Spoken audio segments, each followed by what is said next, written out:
real quick, man. Diddy, yes. Let's get it. Gotta have that. Gotta have that. We gotta talk. Diddy.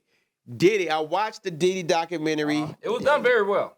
You see, he was doing very well. Hey, Playboy. It was done very well. Yeah, man. That joint was wow.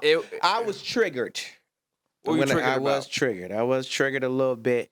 Just seeing as a rapper coming up from North Carolina and somebody who worked at Sony as a young intern at Sony Urban, just seeing like the shady record deal practices by Diddy, man. It just made me like, ugh. Well, you seem like Just one of those people. lying to artists, you know what I mean? And I just, it just made me feel bad. It's like, oh yeah, I heard so many lies from record labels to me and people who worked at a record label, just so many lies, and I just like, yeah.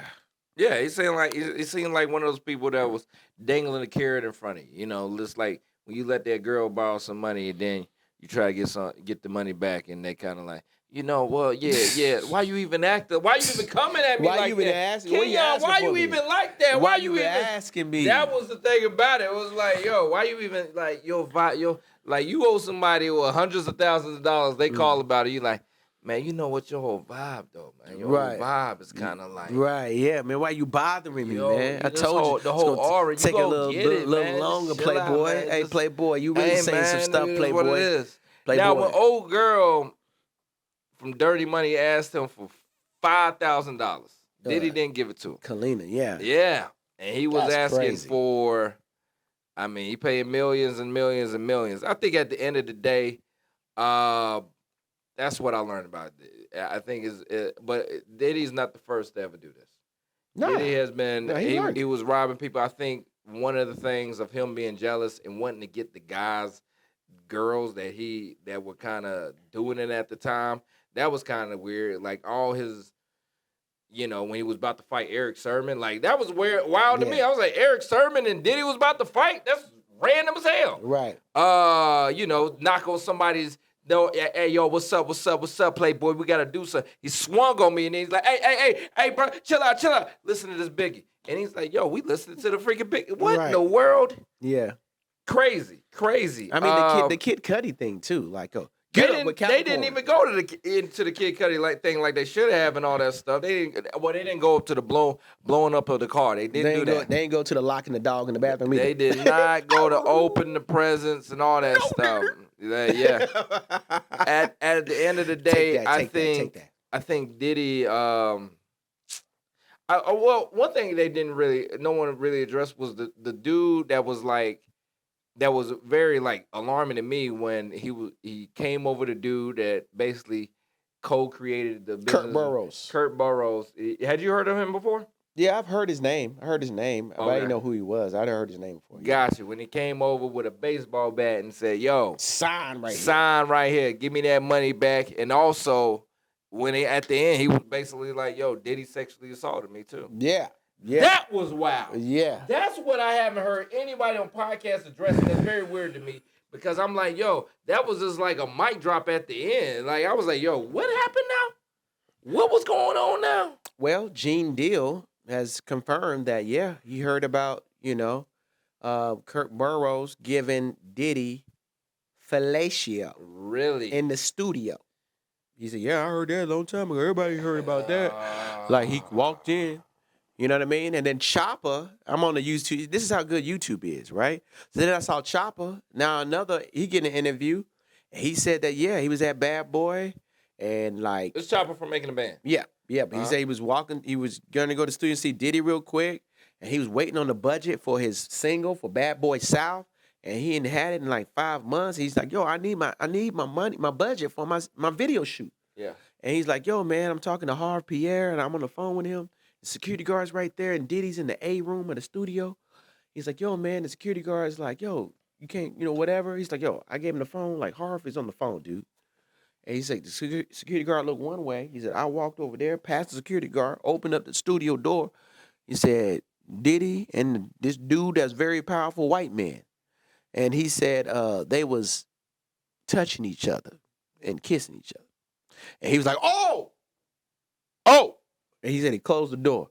He said next day, he got the budget for his video shoot, Oh, and he got another budget. All right, he said he oh shot man. 2 songs. He had everything He he said wanted. you go shoot 8 videos. You go get the budget for 5 albums right Yeah, there. yeah. So he said he got take that, take that, take that, take that. So he said, yeah, man. Yeah, he said he saw that with Diddy, man, going on. So I mean, I just kind of, I didn't, it's just hate to see artists and rappers. I ain't gonna cry. I hate to see rappers get done like that and Mhm. people taking advantage of. Just and I just know about me, just and other artists out there that just wanted a chance. You saw these rappers like, yeah, they wanted this Yeah. chance.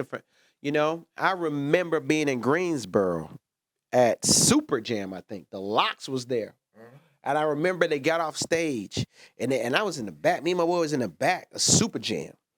And I think Biggie was there too that day. And I think Little Kim, there's a bunch of people. They used to have like 10 acts. Mhm.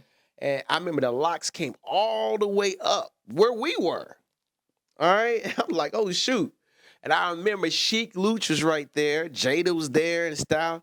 I said, yo, Sheik. Yo, man. Yo, I was yo, how I get I need to get on Bad Boy, man. How can I get on Bad Boy? And he was like, talk to my manager.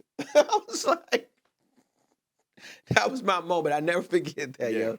At Greensboro Coliseum, man. And it's just like you just wanted a chance for somebody to hear you, just to get on the record label, to get at Bad Boy and be significant. Get out of your situation. Be on MTV, BET. Yeah.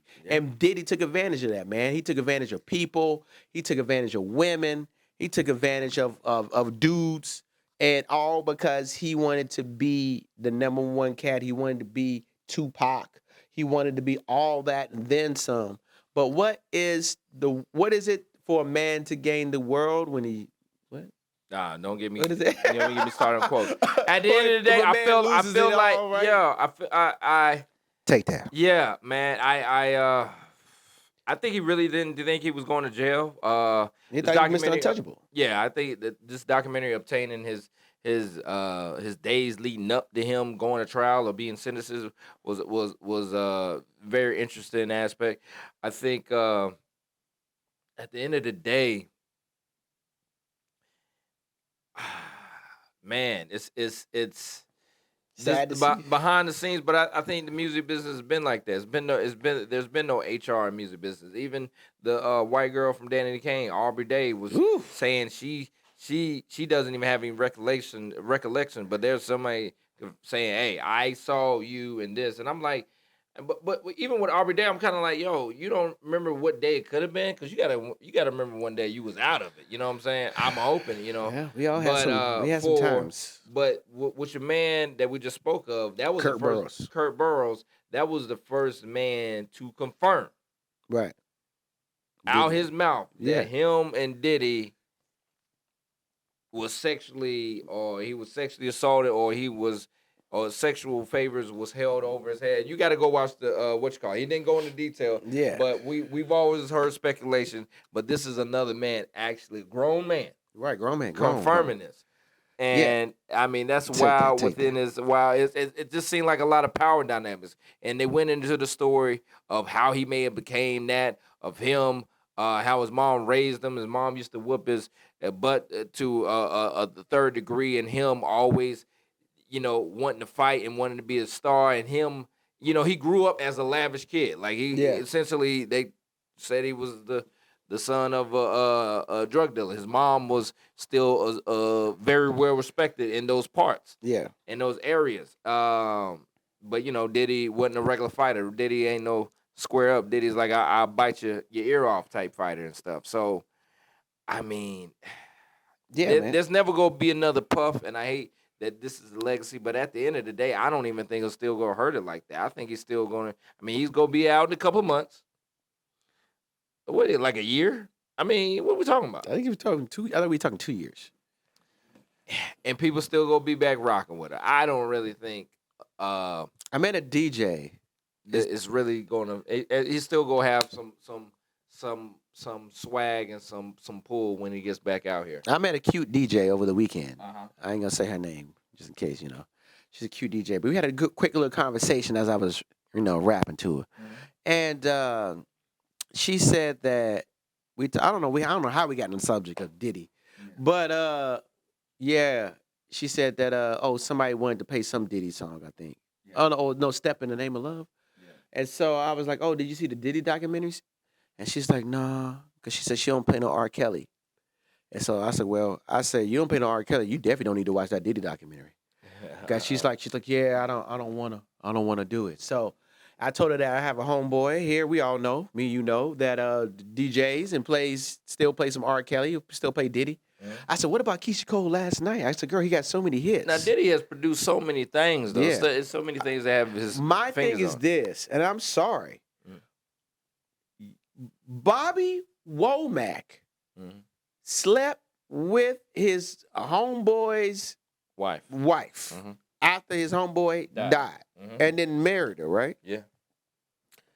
Was And his then wife? divorced her. And then wasn't it something about his daughter too? Didn't he date the daughter, the stepdaughter? The stepdaughter, yeah, he did he that- divorced her and got with the stepdaughter? Something like that. Right, Yeah, right. something wild. And so Something wild. my thing is this, and I know, again, I always say this on this podcast every time, but I gotta keep saying it. Y'all, as y'all see with Diddy, y'all don't know these people. Even if you live in LA, we still don't know them. I know things about Diddy that did this. I was at a record label. I never wanted to hang out with Bad Boy. You know, I know Diddy was jerking artists around. Pause. Okay? And Yeah. but y'all don't know these people, man. And Lil how Rod, do, how do you separate, when do you separate the music from the person? Because if you dig into the lives, I'm not saying Taylor Swift is a satanic person, but if you dig into the lives, but she could have some dirt on her. Y'all think she perfect. She could have Taylor Swift could be into some things. You know what I mean? She could be into some, I don't know, SMM stuff. Who knows? Yeah. Right? Which ain't nothing wrong with that. But I'm just saying she could be in some stuff that we don't like. All right? What if Miley Cyrus was doing bong hits when she still had Hannah Montana going on. All right? Remember that. It's the anniversary. But I'm just saying, y'all don't know these people. You only know what you see. You only know what a camera flashes. He was that guy. Diddy was that guy. But do he you was separate that kingmaker. the music? Is what my question is for I you. think with Diddy you got to, because do he you was the whole separate the era. music from the man? I think Diddy's touched too much music. If you Because cut I off, played Keisha Cole. I played last night. Yes. Last night. yeah, I mean, but we talking about Biggie. What did we You get ain't into gonna the play production? I think it's different between when you talk about producers versus You gonna play the actual- 112? You know? Yeah. Like now you can't cut out Diddy. Diddy is responsible for 50% Too of many the hits. 90s. Yeah, Yeah. too many hits. That's why I think he's still gonna be all right when he come out. Right. I mean, There's still somebody gonna be there and be like, I don't care, I still want to be there because Diddy was that high up on the chain. I mean, it's gonna be people there for R. Kelly when it come out. Let's keep it real. 6ix9ine is living his best life on stream now. You know what I mean? Well, now he about to go back to jail for a little bit, but for like a month or something. But yeah, 6ix9ine been living his life on Twitch. He didn't hanged up with the gang, did some gang stuff. Gang killed somebody allegedly. Then he said, then he snitched on the gang. Oh, I was just a kid. I was just a kid. wow. I was just a kid. And, you know? Yeah. So, you know, and he still got fans. He'll be handing out a family in Cuba $50,000 on a farm because he stayed there for 2 days. I was like, what? Yeah. All right, so